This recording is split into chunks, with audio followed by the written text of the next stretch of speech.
রান্না শেষ হয়েছে? সরাইছে।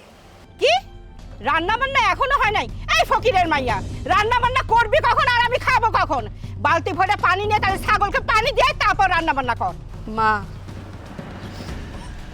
আমি মাঠে পানি নিয়ে যেতে পারবো না। আমার ভারী কাজ করা সম্ভব না। দেখতেই পাইতেছেন 8 মাসের গর্ভবতী আমি। এই অবস্থায় ভারী কাজ করলে আমার বাচ্চার ক্ষতি হইব। তাছাড়াও আজকে আমি কয়টা মাস ধরে অসুস্থ, বিছনা থেকে ওঠার মতো শক্তি নাই। তারপরও কাজ করতেছি, আপনাকে খাবার রান্না করতেছি, ঘর দুয়ার ঝাড়ু দিতেছি, ঘর মুছতেছি, সব কাজই করতেছি। তারপর আমি আপনার মন পাইতেছি না। আপনি তো আমার মানুষই মনে করেন না। এই ছোট লোকের বাচ্চা, কি বুঝাইতে চাস? আমরা কখনো মা হই নাই, আমরা গর্ভবতী হই নাই। এই অসুস্থতার উসিলায় তুমি ডাক্তারের কাছে যাও, 50টা টেস্ট দিক, প্রেসক্রিপশন দিক, আর বাসায় এসব পইরা পইরা ঘুমাও। আমি কিছু বুঝি না? হ্যাঁ, কাজ ফাঁকি দেওয়ার উসিলা সুতা খুঁজো। যেইটা বলছি সেইটাই কর। এই বালতি ভরে পানি নিয়ে ছাগলটা খাওয়ায়া তারপর কথা কর। মা, আপনারে বারবার করে কইতেছি, এই বালতি বইরা পানি নেওয়ার মতো শক্তি আমার গায়ে নাই। অনুরোধ করতেছি আমারে পানি নিতে কইেন না মাঠে। কি তুই পারবি না?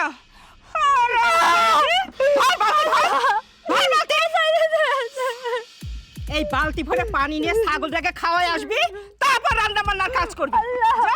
যা, যা, যা।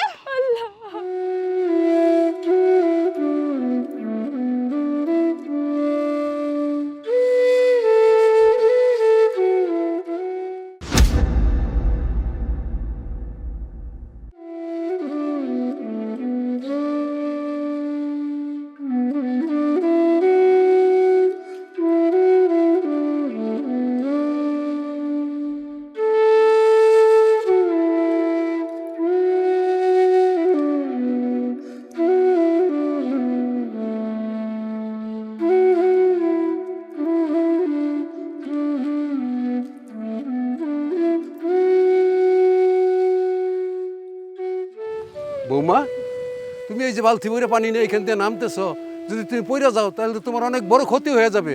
তোমার এই বালতি বইরে পানি নিয়ে এখানে আসতে বলছে কে? চাচা, আমার শাশুড়ি ছাগলের পানি দেওয়ার জন্য আমারে পাঠাইছে। এই জন্যই তো বালতিতে করে পানি নিয়ে এসেছি। এই বালতি ভরা পানি নিয়ে যদি তুমি এখান থেকে নামতে গিয়ে এখন পইরা যাও, তাহলে তোমার সন্তানেরও ক্ষতি হবে, তোমারও ক্ষতি হবে, তোমার শাশুড়িরও ক্ষতি হবে। এটা কি তোমার শাশুড়ি বুঝে না? চাচা, আমার কথা, আমার সন্তানের কথা যদি আমার শাশুড়ি চিন্তা করতো, তাহলে কি আর এই বালতি বইরা পানি নিয়ে আমারে মাঠে পাঠাইতো? পাঠাইতো না। কি তোমার শাশুড়ি তোমার চিন্তা করে না?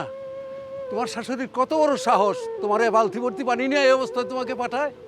দাঁড়াও, আমি সোহালরে আজকে পাই নেই, সব কিছু আমি সোহালকে আজকে বলবো। চাচা, সোহেলরে কইলে কিছু হইব না, কারণ সোহেল ওর মার কথা ছাড়া কিছুই করে না। ওর মা যদি কয় উঠতে তাইলে সে ওঠে, আর যদি কয় বসতে তাইলে সে বসে।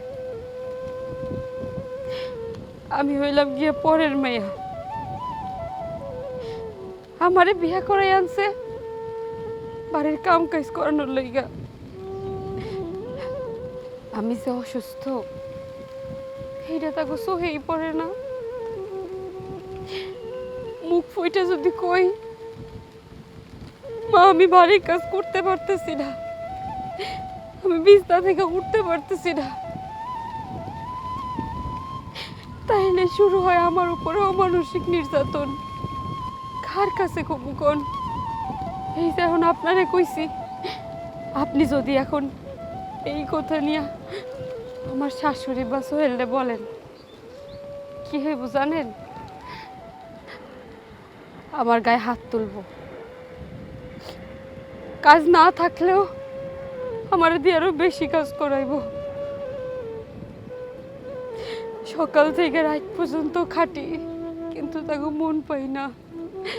তাই কই কি চাচা, আপনার কিছু কইতে হইব না, আমি সব কিছু সইয়া নিব। ঠিক আছে বৌমা, তোমার জন্য আমি দোয়া করি, তুমি সুস্থ থাকো। আসি বাবা। ওয়ালাইকুম সালাম।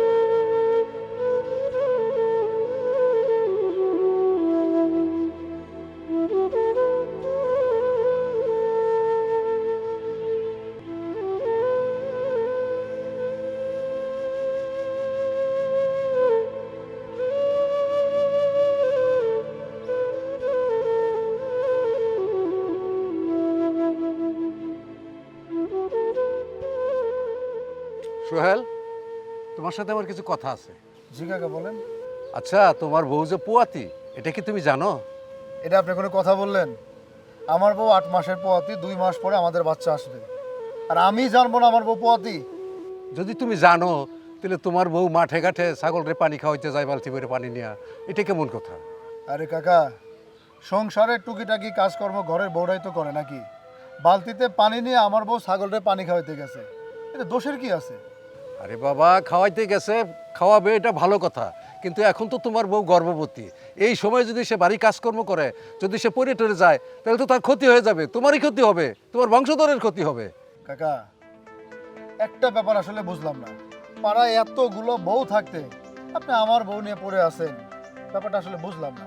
আমার বউ ছাগলরে পানি খাওয়াইতে যাক আর ঘাস কাটতে যাক, সেটা আমাদের ব্যক্তিগত ব্যাপার, আমরা বুঝবো। আরে বাবা, আমি তোমার যেটা বুঝাইতে চাইতেছি, কিন্তু তুমি সেটা না বুঝা এটাতে নিয়ে নিতেছো নেগেটিভে। এখন তোমার বউ পোয়াতি, তোমার বউরে এখন ভারী কোনো কাজকর্ম করা যাবে না, এখন তারে একটু রেস্ট দিতে হবে। আচ্ছা কাকা, আপনি যেটা বলতে চাচ্ছেন সেটা আমি খুব ভালো করে বুঝতে পারছি। আপনি কি বলতে চাচ্ছেন যে আমার বউকে আমরা বান্দির মতো খাটাই, যত্ন নেই না? কি যে যত্ন নেও, এটা তো আমরা পাড়া প্রতিবেশী সবাই জানি। এই গর্ভবতী অবস্থায় বউটার উপরে তোমার মা অত্যাচার করে, এমনকি তার উপর হাতও তোলে, আর সেই কথা তোমার বউ তোমার কাছে বললে তুমিও তার প্রতি অত্যাচার করে, তার উপর নির্যাতন করো। এই কাকা, এই পরের বোর চিন্তা ভাবনা না করে নিজের চরকায় তেল দেন। এক ঠ্যাং তো কবরে চলে গেছে, দুদিন পরে কবরে শুয়ে থাকবেন। আমি আমার বউরে নির্যাতন করি, আমার মা আমার বউরে নির্যাতন করে, এই সমস্ত কথা আপনারা কে বলে? কে বলছে আপনাকে? তোমার বই এসব কথা আমাকে বলছে। আরে বাবা, এই অসহায় মায়াটার উপর তোমরা যে অত্যাচার করো, এগুলো দেখা কি আমরা পাড়া প্রতিবেশী চুপ থাকতে পারি? শোনেন কাকা, পাড়ায় যতগুলো বউ আছে তাদের চিন্তা আপনি না করে আপনার চিন্তা আপনি নিজে করুন। যাদের বউ আছে তারাই তাদের চিন্তা ভাবনা করবে। যান। শালার কিছু কিছু মুরব্বী আছে, এদের প্রতি এত মেজাজ খারাপ হয় যা বলার মতো না। সেফা, এই সেফা। কি রে, শেফারে ডাকতেছিস কেন? সেফা কই? মাঠে পাঠাইছি ছাগলটা পানি খাওয়ানোর জন্য। মাঠে পাঠাইছো, বেশ তো ভালো কথা। তোমার বৌমা এই বাড়ির বাইরে যখন যায় তখন কি করে জানো? কি করে? সে রাস্তাঘাটে মাঠে ঘাটে যখন যাকে পায় তার কাছে বলে বেড়ায় আমরা মারধর করি, অত্যাচার করি, খাইতে দেই না, আর নানান কিছু। এই ব্যাপারে তুমি কোনো কিছু জানো না? কই, এসব কথা তো আমি কিছু জানি না। আরে বসির কাকা, আমি বাড়িতে আসতেছি, সে আমাকে জিজ্ঞেস করতেছে তুমি এবং তোমার মা নাকি তোমার বউরে অত্যাচার করো। আমি জিজ্ঞেস করলাম এই সমস্ত কথা আপনাকে কে বলে? সে বলে আমার বই নাকি তার কাছে বলছে। ওর কত বড় সাহস, একটাবার চিন্তা করে দেখছো? ফকিন্নির বাচ্চা আজকে বাড়িতে আসুক, ওকে যে আমি কি করব রে। ওই যে চল। ওই হারামজাদি, তুই আমার বাড়ির খেয়ে পড়ে এই বাড়ির দুর্নাম রাস্তাঘাটে যার সাথে দেখা হয় তার কাছে বলে পারিস না? এত বড় সাহস তোরে কে দিছে? কে দিছে তোরে? ছেড়ে দাও, ছেড়ে দাও কইতেছি। আমি কি মিথ্যা কথা কইছি? যেইটা সত্য সেইটা কইছি।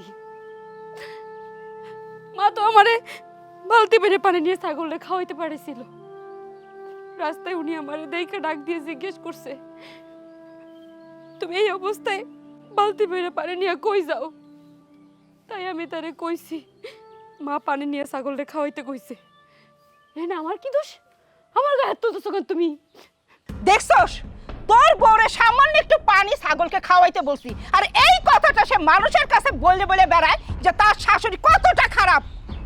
এই তুই এই সমস্ত কথা মানুষেরা বলে এই বাড়িতে থাকতে পারবি? ভালো থাকতে পারবি তুই? আমি কি এই বাড়িতে ভালো আছি? হ্যাঁ, তুমি কও। তোমাকে বাড়ির কেউ কি আমার মানুষ মনে করে? গরু ছাগলরা তো মানুষ ভালোভাবে রাখে, যত্নে রাখে। ছাগলের পানি খাওয়াই তুমি দেখে আমারে বালতি দিয়ে পাঠাইছে।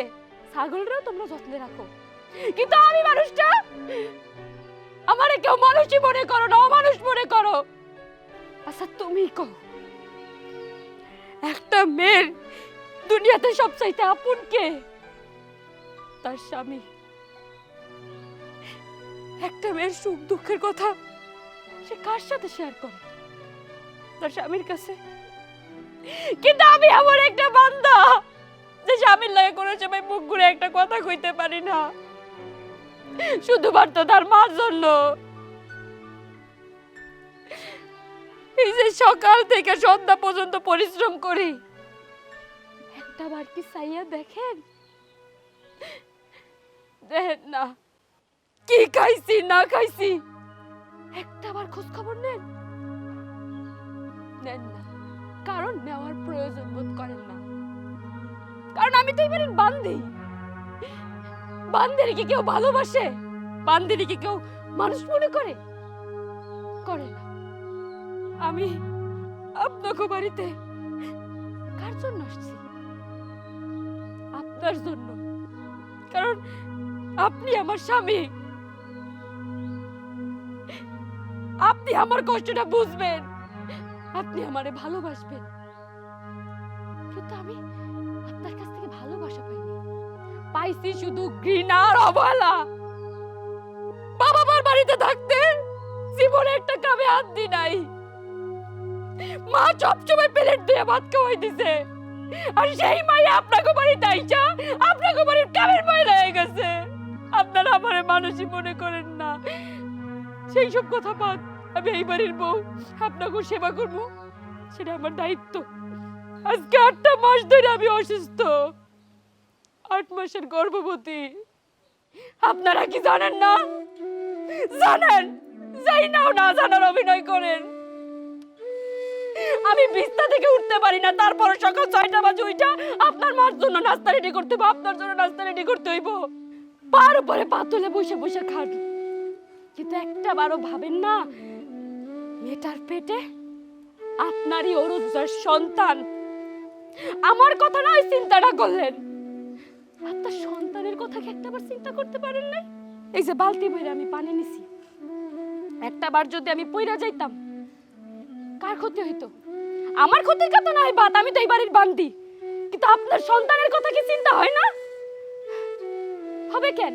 আপনার মা যা কয় আপনি তাকেই বিশ্বাসী। আপনার মার কথার পরে একটা কথাও লড়চড় হইব না আপনার। এখন যদি আমারে কেউ রাস্তায় জিজ্ঞেস করে, আমি কি তারে মিথ্যা কথা কমু? আমি কি মিথ্যাবাদী? যেইটা সত্য এইটা কইছি। জানি আপনারা আমারে নির্যাতন করবেন, মারবেন। আপনি না মারলে আপনার মা আমারে মারবো, সমস্যা নাই। মায়ের খাইতে খাইতে আমার অভ্যাস হয়ে গেছে গা। যা খুশি তাই করেন। অনেক চেষ্টা করতেছি আমার সন্তানকে বাঁচানোর জন্য। যদি আপনার মনে দয়া মায়া থেকে থাকে, অনুরোধ করি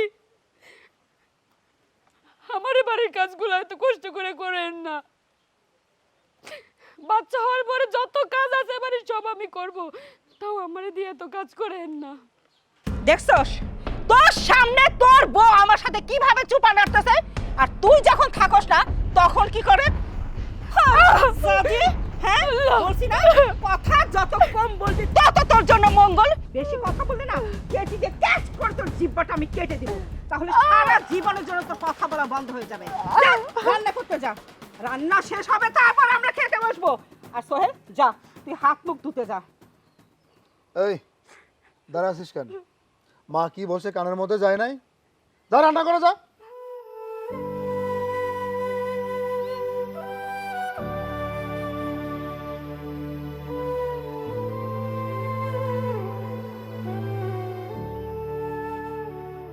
আমার স্বামী আমার গায়ে হাত তোলে, আমার শাশুড়িও আমার গায়ে হাত তোলে। এইরকম কইরা যদি দিনে রাইতে আমার নির্যাতন করতে থাকে, এতে তো আমার বাচ্চার ক্ষতি হইব। এইখানে থাকলে তো আমি আমার বাচ্চারে বাঁচাইতে পারবো না। আমি তো আমার বাচ্চারে বাঁচাইতে চাই। হে আল্লাহ, তুমি আমারে পথ দেখাও, আমার বাচ্চা যেন সুন্দরভাবে সুস্থভাবে পৃথিবীর আলো দেখতে পারে। খোদা, মা আপনার কফিটা। হ্যাঁ, কতটা? এই এই এই হারামজাদি, এই হারামজাদি, তুই ভালো করে একটু কাম করতে পারস না? তোর মা তোরা কি শিক্ষা দিছে? না না মা, আপনি এসব কি বলছেন? আসলে হয়েছে কি মা, সকাল থেকে আমার মাথাটা কেমন জানি ঘুরছে আর শরীরটা খারাপ লাগছে, সেজন্য আমার মাথা ঘুরে কফিটা আপনার গায়ের উপর পড়ে গেছে। মাথা ঘুরাইতাছে? হ্যাঁ, মাথা ঘুরাইতাছে? এই যে গামলা গামলা গিলতাছো, তাতে তোমার শক্তি হইতাছে না? তোমার মাথা মাথা ঘুরায়? হ্যাঁ, বুঝছি। আমারে পোড়াইয়া মারার জন্য তুমি ষড়যন্ত্র করছো। মা বিশ্বাস করেন, আমি ইচ্ছে করে কিছু করিনি, সত্যি আমার শরীরটা খারাপ লাগছে। আমি সব বুঝি, বুঝছো?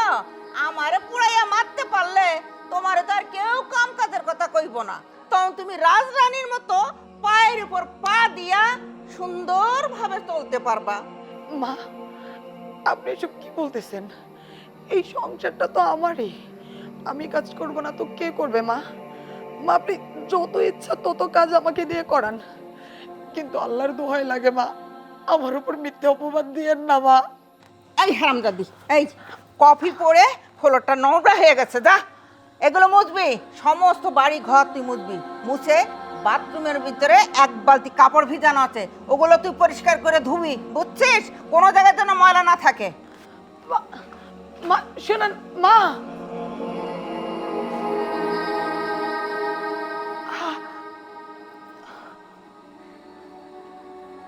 না না, এইভাবে যদি চলতে থাকে দিনের পর দিন, আমি তো কোনোভাবেই আমার পেটের সন্তানকে এই পৃথিবীর আলো দেখাতে পারবো না।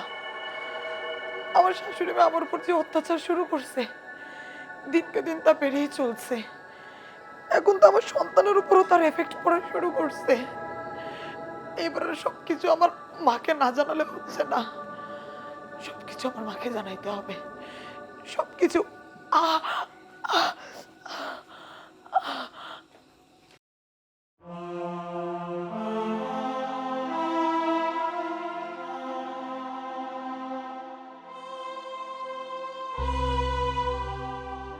কিরে মা, কেমন আছোস?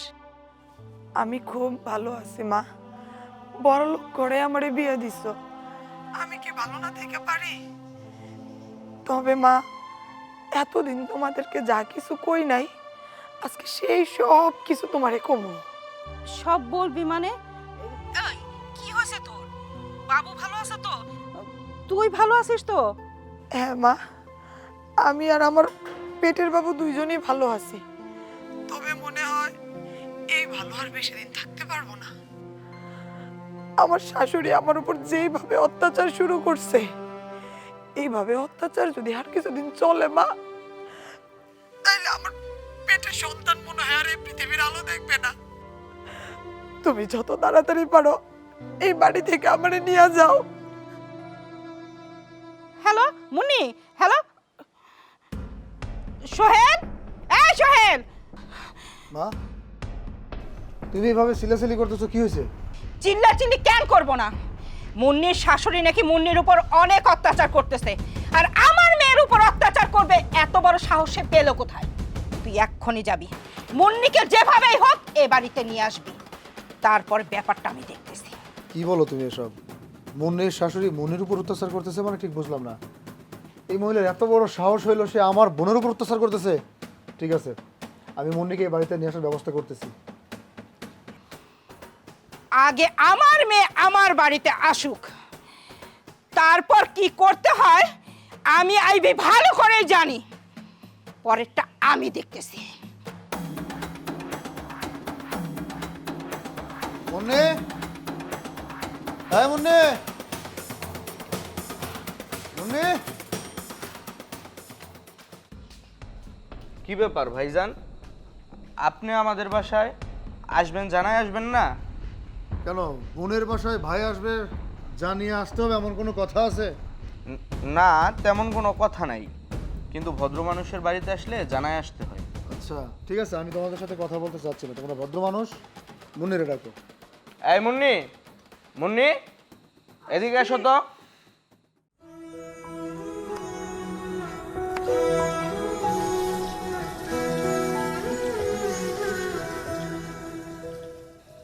বোন, তুই কেমন আছিস? আমি অনেক ভালো আছি ভাইয়া। ভালো থাকার জন্যই তো এরকম বড়লোক বাড়িতে বিয়ে দিচ্ছ আমাকে। আমি তোর ব্যাপারটা বুঝতে পারতেছি না, তুই এভাবে কথা বলতেছিস, কি হয়েছে তোর? তুমি এখন আসছো কেন আমার শ্বশুর বাড়িতে? আর কটা দিন পরে আসতে পারলা না? তাহলে তো আমার লাশ নিয়ে যেতে পারতে এই বাড়ি থেকে। মানে ঠিক বুঝলাম না, এই বাড়ি থেকে তোর লাশ নিয়ে যাবো মানে? ভাইয়া, ভাইয়া রে, আমার সুখের জন্য এরকম বড়লোক বাড়িতে তোরা আমাকে বিয়ে দিলি, কিন্তু একটাবার খোঁজও নিলি না তোর এই বোনটা এই বাড়িতে কতটা সুখে আছে। এই বাড়ির প্রত্যেকটা মানুষ রে ভাই আমার উপর শারীরিক মানসিক নির্যাতন একের পর এক চালাচ্ছে। আমার পেটে এই বাচ্চাটা আসছে ভাইরে, মনে হয় তাকে আমি এই পৃথিবীর আলো দেখাতে পারবো না। আমার শাশুড়ি আর আমার এই এই গুণধর স্বামী সারা দিন রাত বাড়ির প্রত্যেকটা কাজ আমাকে দিয়ে করায়। আমি যে একটা মানুষ, আমার পেটে যে তাদের বংশধর আছে এটা তারা মনে রাখে না রে ভাই। আজকে আজকে সকাল থেকে আমার মাথাটা ঘুরতেছিল, শরীরটা কেমন যেন ঘুরতেছিল। আমার শাশুড়ি যখন আমার কাছে কফি চায়, ওনাকে আমি খুব কষ্টে এক কাপ কফি বানিয়ে এনে দেই, কিন্তু হঠাৎ করে মাথাটা চক্কর দেওয়ার কারণে কফিটা আমার শাশুড়ির গায়ে পড়ে যায়। আমার শাশুড়ি বুঝতে চায় না যে আমার শরীরটা খারাপ লাগছিল। উনি আমাকে যেরকম মিথ্যে অপমান দেয় তেমনি আমাকে শারীরিক নির্যাতন করে। বাইরে বাইরে তোর কাছে হাত জোড় করে অনুরোধ করছি, এইভাবে যদি আর কয়েকটা দিন আমার উপরে এরকম নির্যাতন চলতে থাকে, আমি মনে হয় আমার অনাগত সন্তানকে এই পৃথিবীর মুখটা দেখাতে পারবো না। ভাই তুই যেভাবে পারিস এই জাহান্নাম থেকে আমাকে মুক্ত করে নিয়ে যা। আমি আমি আমার সন্তানকে এই পৃথিবীর আলো দেখাতে চাই ভাই। আমার সন্তানের মা ডাক শুনতে চাই। আমাকে বাড়ি থেকে নিয়ে যা ভাই, আমাকে বাড়ি থেকে নিয়ে যা। তোকে আর বলতে হবে না, আমার যা বোঝার আমি খুব ভালো করে বুঝতে পেরেছি। তুই এখানে সুখে আছিস নাকি দুঃখে আছিস? এরা তো মানুষ রূপে একটা পশু, আর এই পশুর কাছে থাকলে তুই যে লাশ হয়ে যাবি সেটা আমি খুব ভালো করে বুঝতে পারছি। এখন এই মুহূর্তে তুই আমার সাথে যাবি, চল আমার সাথে আয়। ভাইজান দাঁড়ান, মুন্নি কোথাও যাব না। মুন্নি আমার অনুমতি ছাড়া এই বাড়ি থেকে একটা পাও বাহিরে যাবে না, কারণ ওর গর্ভে আমার সন্তান। এই সন্তান যতদিন পর্যন্ত পৃথিবীর আলো না দেখবে ও ততদিন পর্যন্ত এই বাড়ি থেকে বের হবে না। যদি আপনার এতই ইচ্ছা থাকে ওকে নিয়ে যাওয়ার, সন্তান পৃথিবীতে আসার পর ওকে নিয়ে যাবেন। এটাই কি তোমার শেষ কথা যে আমি আমার বোনকে এই বাড়ি থেকে নিয়ে যেতে পারবো না? হ্যাঁ হ্যাঁ, এইটাই শেষ কথা। তুমি কি কানে কম শোনো? যাও বেরো আমার বাড়ি থেকে, বেরো। আপনি আসতে পারেন।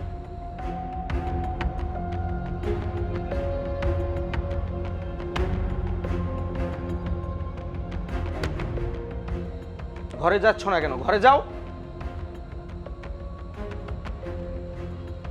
এমা ঘরে যাও।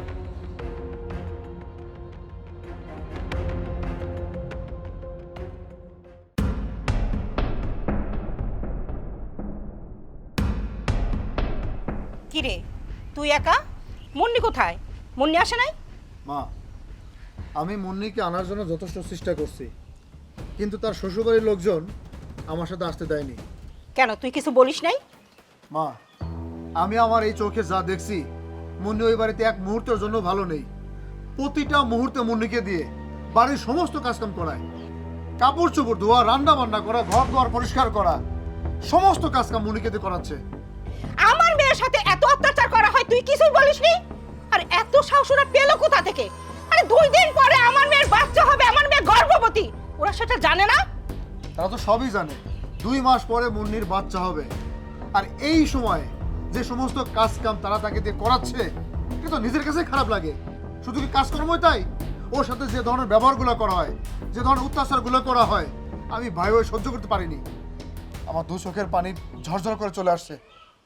আমি বেঁচে থাকতে আমার মেয়ের উপর অত্যাচার, এটা তো আমি মেনে নেব না।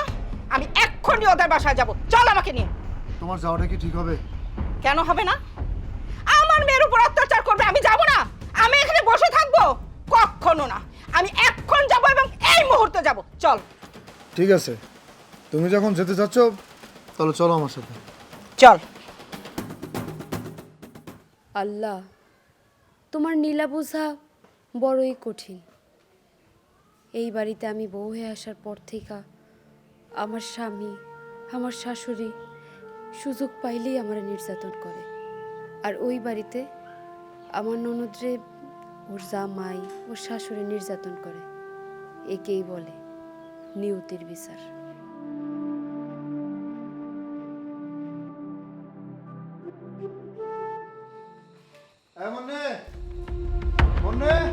তুই থাম, আমি দেখতেছি।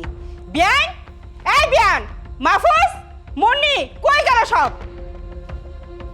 কি ব্যাপার? আপনারা আবার এই বাড়িতে আসছেন ভালো কথা, আপনারা চিল্লাচিল্লি করতেছেন কেন? এটা একটা ভদ্র মানুষের বাড়ি, এটা মাছের বাজার না। কোনটা মাছের বাজার আর কোনটা ভদ্রলোকের বাড়ি সেটা আমি খুব ভালো করেই জানি। তোমার সাহস হয় কি করে তুমি আমার সাথে ধমক দিয়ে কথা বলো?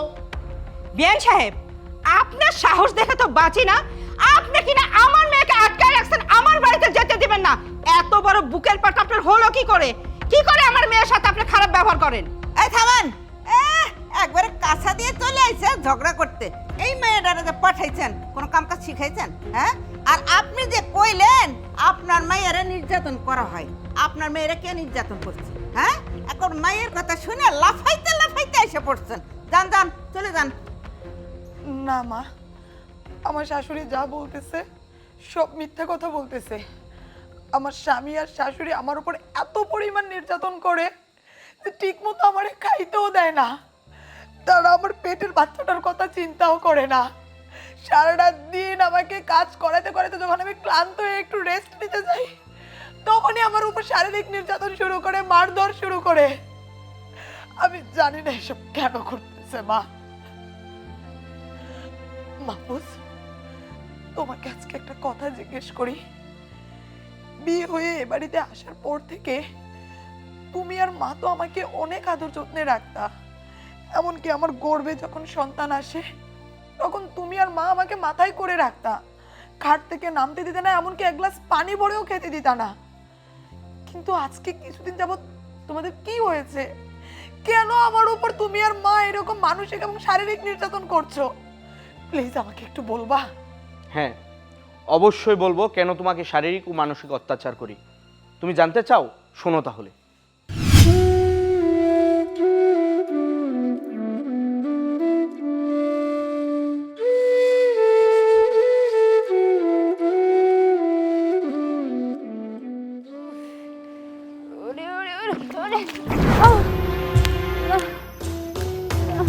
এই হারামজাদা, সামান্য একটা বালতির পানি তুই বহন করতে পারস না। তোর যে এত ভালো মন্দ খাবার আমি খাওয়াই, সে শক্তি যায় কোথায়? মা, আপনি এটা কি কইতাছেন? আজকে আজকে 3-4 দিন ধরে আমার গায়ে অনেক জ্বর। আমি জ্বর নিয়ে কাম কাজ করতে পারতেছি না। আপনি তো আমার গায়ে হাত দিয়ে দেখেন না। আপনি তো চাইলে কটা জ্বরের ওষুধ আমার আইনে দিতে পারেন, তাও তো দেন না। আপনার যদি বিশ্বাস না হয় আপনি আমার গায়ে হাত দিয়ে দেখেন। ইস, ও শরীরে বলে সেই জ্বর। দেখি দেখি। আহারে, এত ঠিক শরীর গরম, ওটা সবারই থাকে। আসলে কাজ ফাঁকি দেওয়ার যে সুতা করছিস সেটা আমি মনে হয় বুঝতে পারছি না। আমি সব বুঝি। আম্মা, আমি সত্যি কথা কইতেছি, আমি আর ইয়ে বুঝতে পারতেছি না। আমারে দয়া করে একটু ডাক্তার দেখান। যদি যদি ডাক্তার দেয় সুস্থ হয় তাহলে আমি কাম কাজ ভালো মতো করতে পারবো। আপনি তো আমার ডাক্তার দেখাবেন না, তাহলে একটা কাম করেন না মা, 2টা নাবা বড়ি এনে দেন, ওষুধ খেয়ে সুস্থ হইয়া তারপরে ঠিকঠাক মতো কাম করতে পারবো না মা। চুপ, একটা কথাও আর বলবি না। তোকে আমি যে যে কাজগুলো বলছি ঠিক সেই সেই কাজ কর। নতুন করে বালতিতে করে পানি নিয়ে যা, পানি নিয়ে আমার গরু যদি পানির কষ্ট করে রে, তাহলে মনে রাখিস তোকে কিন্তু আমি খাবারের কষ্ট দেব।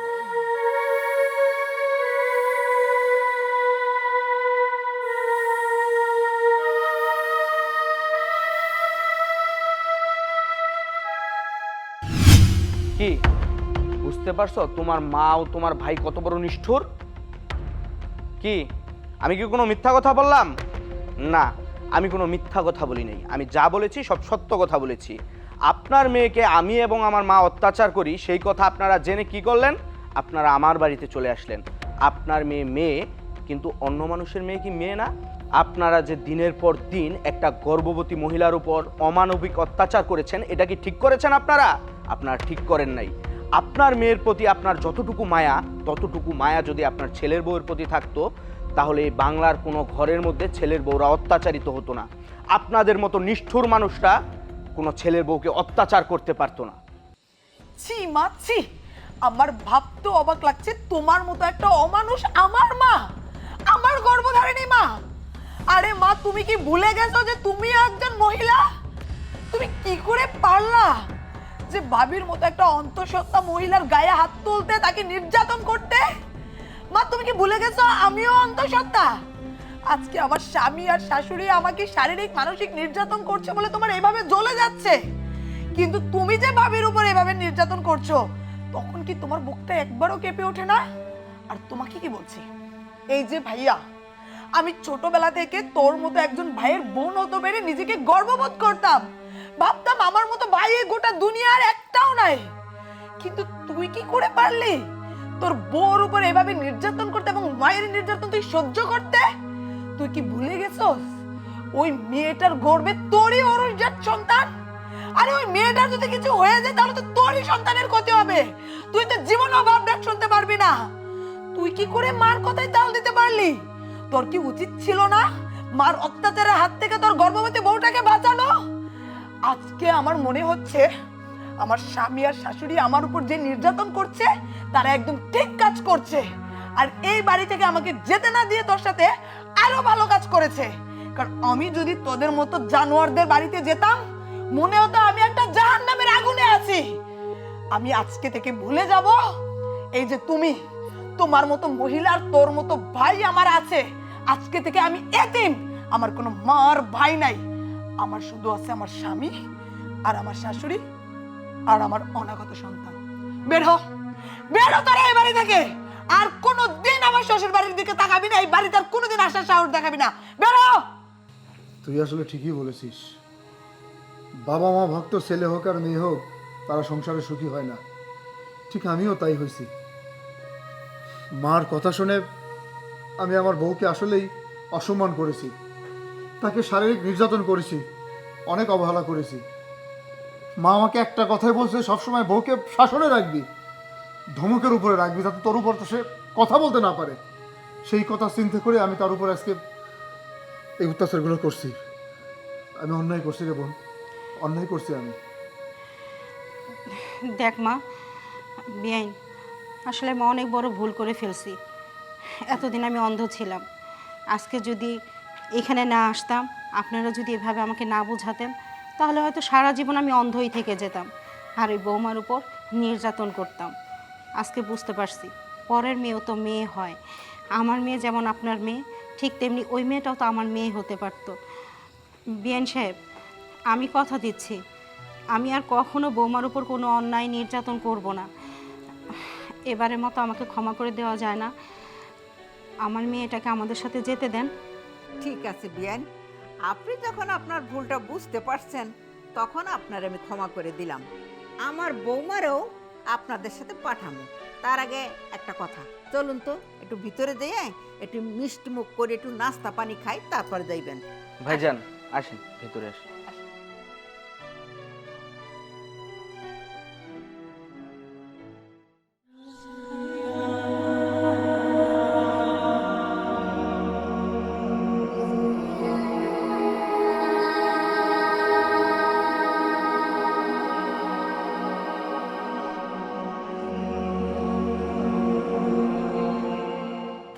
বৌমা তোমার এটা কমাইতে কইছে কেডা? ছাড়ো কোথাও। কে তোমার এইসব কমাইতে বলছে? এই ঝাঁকিয়ে ঝাঁকিয়ে তোমার পেটের বাচ্চা তো নষ্ট হয়ে যাবে। কি করবো চাচা, কিছু করার নাই। সব কাম আমার করতে হইব। সব কাম যদি না করি তো শাশুড়ি গায়ে হাত তুলবো। আর একবার যদি স্বামীর কানে কথা যায়, স্বামী তো গায়ে হাত তুলবো।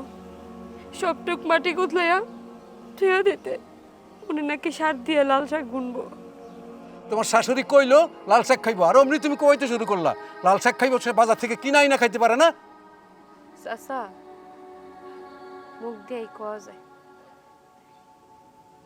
আমি যদি এখন এই কথা হারে কই, কি হবে আমার সাথে জানেন? একটা মায়েরও মাটিতে পড়বো না, সব আমার পিঠে পড়বো। আচ্ছা বৌমা, তুমি এত অত্যাচার সহ্য করে এই বাড়িতে পড়ে আছো কেন? তুমি চলে যেতে পারো না? তোমার বাবার বাড়িতে চলে যেতে পারো না? চাচা, কই যাবো? স্বামীর বাড়ি তো আমার শেষ ঠিকানা। আমি যদি এই বাড়ির থেকে যাই, চাইলেই তো যাইতে পারি, কিন্তু যাই না। একটা নারী লাল শাড়ি পরে তার স্বামীর বাড়িতে আসে, আর সাদা শাড়ি পরে স্বামীর বাড়ি থেকে বের হয়। তাই আমিও চাই এই বাড়ির থেকে যদি বাইরেতে হয়, সাদা কাপড়ের পরে আমি বাইরামো।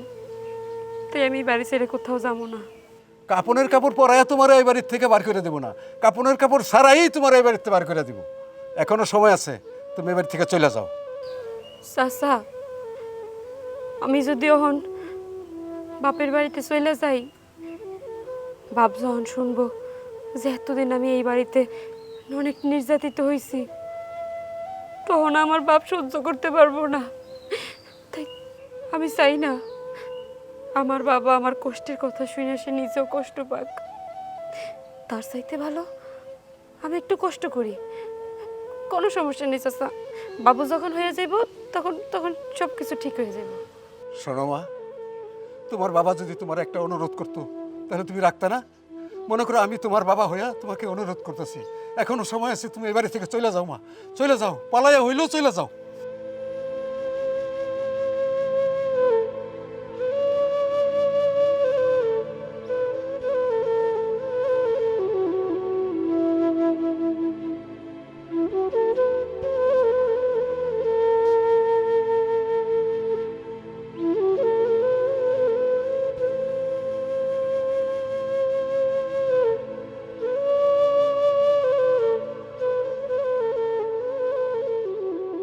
কি ব্যাপার, তুমি ব্যাগপত্র নিয়ে কোথায় যাচ্ছ?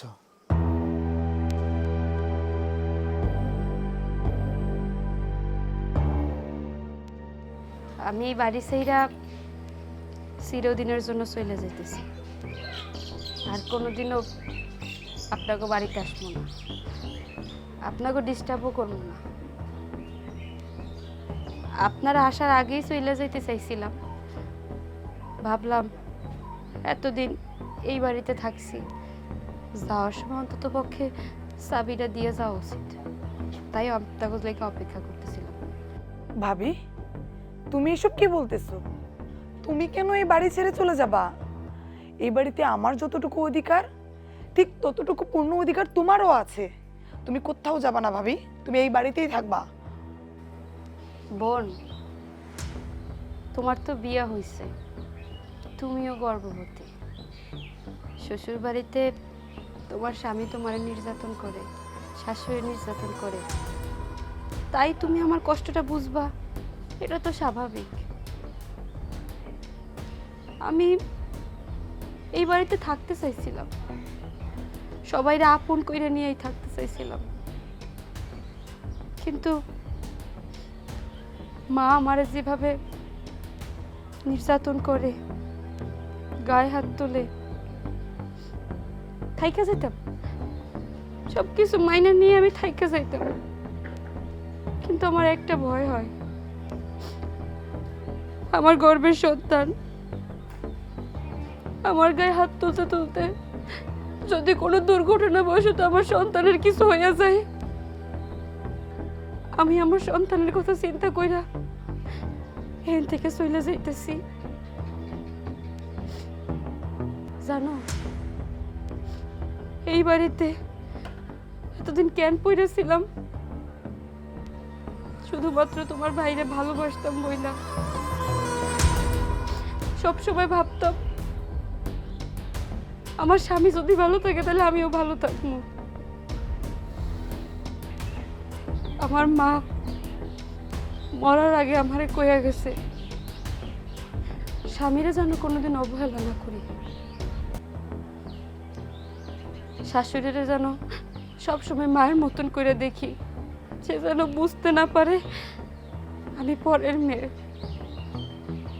মা আমারে আরো কইছিল, স্বামীর বাড়িতে লাল শাড়ি পরে যাইতেছস, স্বামীর বাড়ি থেকে যখন বের হবি কাফনের কাপড় পরে বের হবি, শ্বশুর বাড়ির লোকদের কোনোদিন অবহেলা করবি না,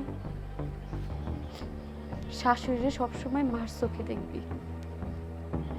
তুই আমারে যেমন ভালোবাসিস তোর শাশুড়িরও ঠিক অমনে ভালোবাসবি। মনে করবি এই তোর মা।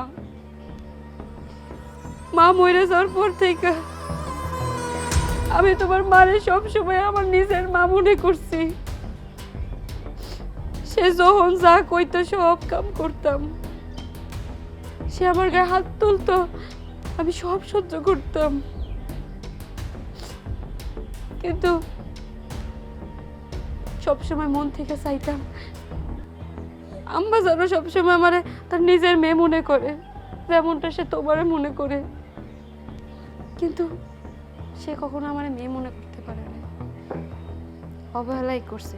আমি বুঝতে পারি মা যেহেতু আমারে সহ্য করতে পারে না, স্বামীর চোখে আমি বিষ, তাই আমি চাই না আমার জন্য তারা যন্ত্রণায় থাকুক, তাই আমি চলে যাইতেছি। তুমি কোথাও যাবে না। তুমি এই বাড়ি থেকে রাগে দুঃখে অভিমানে চলে যাচ্ছ, যাওয়াটাই স্বাভাবিক। কারণ এই বাড়ির একটা মানুষ তোমাকে ভালোবাসেনি, তোমার স্বামীও তোমাকে এতটুকুর জন্য ভালোবাসেনি। আজকে তোমার জায়গায় যদি আমি থাকতাম আমিও সেম কাজটাই করতাম। আমি তোমার সাথে যা করছি অন্যায় করছি, আমার মা তোমার সাথে যা করছে অন্যায় করছে। আমি স্বামী হয়ে তোমার কাছে অনুরোধ করতেছি, অন্তত শেষবারের মতো আমি তোমার কাছে অনুরোধ করতেছি, আমি তোমার সাথে যে ব্যবহার করছি, যে আচরণগুলো করছি, তার জন্য তুমি আমাকে ক্ষমা করে দাও। আমাকে ক্ষমা করে দিয়ে তুমি এই বাড়িতে থাকো। আপনি আপনার ভুলটা বুঝতে পারছেন, কিন্তু সেটা অসময়। আচ্ছা, আপনি আপনার বুকে হাত দিয়ে কোন তো আমারে বিয়ে করার পরে কোনোদিনও কি আমার দিকে ভালোবাসার নজরে তাকাইছিলেন? তাকান নাই, কারণ আপনার মা আপনার যা বলে, যেমনি চলতে বলে আপনি হেমনি চলেন। আপনার মা যদি কয় আপনি আমার মাইরা ফেলেন, আপনি সত্যি আমার মাইরা। ভাবছিলাম আপনার মা যা যা কয় আপনি যা যা কন তাই যদি আমি শুনি তাহলে মনে হয় আপনারে পাবো, কিন্তু আমি পাই নাই। পাইছি কি জানেন? আপনার মায়ের হাতে নির্যাতন আর আপনার মুখের কটু কথা, যার সহ্য করার মতো ক্ষমতা আমার ছিল না, তারপর আমি সহ্য করছি শুধুমাত্র আপনারে পাওয়ার জন্য। আপনারে পাওয়ার জন্য যা যা করছি তা যদি আমি আল্লাহর জন্য করতাম তখন আমি আল্লাহরে পাইতাম, আল্লাহর সাক্ষাৎ পাইতাম, কিন্তু আমি আবার আপনার সাক্ষাৎ পাই নাই। সকালবেলায় ঘুম থেকে উঠে খালি চিন্তা করতাম আমার স্বামী কি খাইবো, আমার শাশুড়ি কি খাইবো। আর আপনারা কি চিন্তা করতেন জানেন? সকালবেলায় উঠেই সেব্বিটারে আগে মারমু, মার চিন্তা থাকতো ওরে কেমনে আমি বকমু। যা করছেন করছেন, যেহেতু আপনারা আমারে দাসী বান্দির মতো খাটাইছেন, আপনার দাসী আর মায়ের বান্দি, আমার মনে হয় না আমি থাকলে আপনারা ভালো থাকবেন। আমার কাছে মনে হয় আমি থাকলে আপনাদের যন্ত্রণা লাগে, কষ্ট লাগে। যেখানে আমার জন্য ভালোবাসা নাই, সেখানে আমার বাচ্চার জন্য কার ভালোবাসা আইব? আমার বাচ্চার দিকে তাকায়ও তো আপনারা আমার নির্যাতন কমায় দেন, আরো বাড়াই দিতে। আমি একজন মা, আমার সন্তানের দিক তাকায়া আমার বাচ্চারে বাঁচানোর জন্য আমি এখান থেকে চলে যেতেছি। আমি যদি এখানে থাকি আপনাদের নির্যাতন কমবে না, কারণ আমি গরিব না। আপনারা আমার নির্যাতন কমাই দেবেন না। চলে যাইতেছি, আপনারা ভালো থাকেন।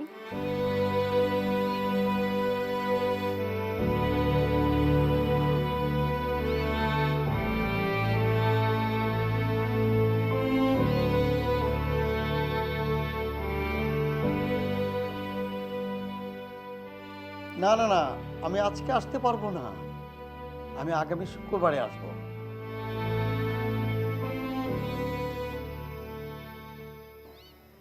কিরে মা, তোর মন খারাপ? জামাই বাবাজি আসলো না? বাবা, আমি ওই বাড়িতে থাকা অবস্থায় আমারে দিয়া সারাদিন কাম করাইতো। আমি করতাম, কারণ আমি ওই বাড়ির বউ, আমার দায়িত্ব বাড়ির কাম কাজ করা। কিন্তু আমি যখন গর্ভবতী হইলাম, তারপরও আমারে দিয়া অনেক কাম করাইতো। এমনকি পানি ভরা বালতি, পানি ভরা কলসিটা নাইতো।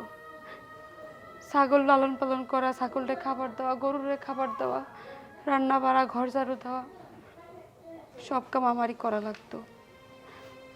আমার অনেক কষ্ট হইতো। আর সেই কষ্টের কথা যদি আমি আমার শাশুড়িরে বা আমার জামাইরে কইতাম, তারা আমার গায়ে হাত তুলতো বাবা। কিন্তু আমার বাচ্চার যদি কোনো ক্ষতি হয়, তার দায়ভার কি ওরা দিবে? তাই সহ্য করতে না পাইরা, বাচ্চার কথা চিন্তা কইরা আমি এই বাড়ি ছেড়ে চলে আইছি। আমি বইলে আইছি, আর কোনোদিন আমি ওই বাড়িতে যাবো না। মা, তুই ভিতরে যা, আমি দেখছি কি করা যায়।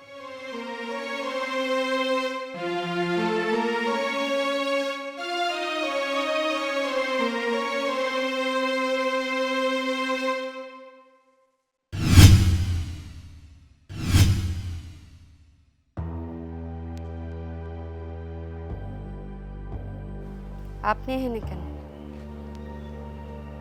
আমি আসছি আমার ছেলেকে দেখার জন্য। আপনার ছেলে কি? আমি মানছি তুমি রাগে অভিমানে সমস্ত কথাগুলো বলতেছো, তোমার রাগ হওয়াটাই স্বাভাবিক। তারপরে একটা বারের জন্য আমি আমার সন্তানকে আমার বুকে জড়ায় নিতে চাই, প্লিজ। ব্যাস, আমার কাছে যে সন্তানটা আছে সেটা শুধু আমার সন্তান। তারে আমি গর্ভে ধারণ করছি, তারে যত্ন নেওয়ার জন্য যা যা করার দরকার আমি একা করছি, অন্য কেউ করে না এই দুনিয়ার। তারে একান্তই আমি ভালোবাসছি, তাই সন্তানটা একান্তই আমার। আর আপনি আপনি কি করছেন? আমার এই সন্তান যখন আমার গর্ভে ভূমিষ্ঠ হয়, তখন তো তার যত্ন নেওয়ার দায়িত্ব কার ছিল? অবশ্যই তার বাবার। তার বাবা কি তার যত্ন নিছে? নাই নাই, তার যত্ন নিতে গেলে তার মায়ের যত্ন নিতে হতো। তার মায়ের যত্ন কি তার বাবা নিছে? নাই। তারা আর উল্টা নিজের স্বার্থের জন্য তার মারে দিয়া দিন নাই রাত নাই বাড়ির সকল কাম করাইছে। কামে যদি একটু ভুল যাইতো, তাইলে তার মারে দিয়া বকা শুনাইতো, মাইর খাওয়াইতো, কিন্তু একটা বারের জন্য চিন্তা করতো না যে এই মেয়েটা গর্বে তো আমাগোই বংশধর। আর আজকে যখন দীর্ঘ 9টা মাস বাচ্চার যত্ন নিয়া এই দুনিয়াতে ভূমিষ্ঠ কইরা 1 মাস আমি লালন পালন করছি, অহন বুঝছেন সন্তানের কদর? সময়ের ব্যাপার তো সময় বুঝেন নাই, অসময়ে বুঝতে লাভ কি? আমি স্বীকার করছি, তুমি যা বলছো সবই সত্যি। তুমি রাইট, আমরাই ভুল। আসলে পিতা না হলে পিতার মর্মটা বোঝা যায় না। আমি সন্তানের বাবা হয়েছি, আমি এখন বুঝতে পারতেছি তোমার সাথে যা করছি সব কিছু অন্যায় করছি, ভুল করছি। তুমি সব কিছু ভুলে আমাকে ক্ষমা করে দাও। এক ছাদের নিচে থাকতে গেলে অনেক কিছুই হয়, কেউ বোঝে কেউ বোঝে না। আমি তোমার মর্মটাও বুঝিনি, সংসারের মর্মটাও বুঝিনি। প্লিজ আমার সন্তানের কাছ থেকে আমাকে বঞ্চিত করো না। আমি আমার সন্তানকে নিয়ে তোমাকে নিয়ে একসাথে থাকতে চাই। এখন তো আমার সন্তানের বাপের কোনো প্রয়োজন নাই। যখন দরকার ছিল তখন তার বাপ ছিল না, আর এখন দরকার নাই, আমার সন্তানের বাপের স্বীকৃতি লাগবে। আপনি এখান থেকে চলে আসবেন। এতদিন যেহেতু রাখতে পারছি, জীবনে যতদিন জান আছে আমার সন্তানকে আমি পালতে পারবো। আমার সন্তান পৃথিবীতে আসছে অনেক দিন হয়ে গেল, আমি আমার সন্তানের মুখটা দেখতে পাইনি। আমি আমার সন্তানকে দেখার জন্য এই বাড়িতে আরো আসছি, কিন্তু আমি আমার সন্তানের মুখ দেখতে পাইনি। তোমার বাবা আমাকে এই বাড়ি থেকে দূর দূর করে তাড়িয়ে দিয়েছে, আমার সন্তানের মুখ দেখতে দেয়নি। প্লিজ, আমি সব কিছু ভুলে আমি তোমাকে নিয়ে সংসার করতে চাই। আমি আমার সন্তানকে বুকে জড়িয়ে রাখতে চাই। তুমি আমাকে ফিরিয়ে দিও না, ফিরিয়ে দিও না। অন্তত একটা বারের জন্য হলেও তুমি আমার সন্তানের মুখটা একটু আমাকে দেখতে দাও। আপনি আপনার সন্তানের মুখ দেখতে পারবেন না, এইটাই আপনার শাস্তি।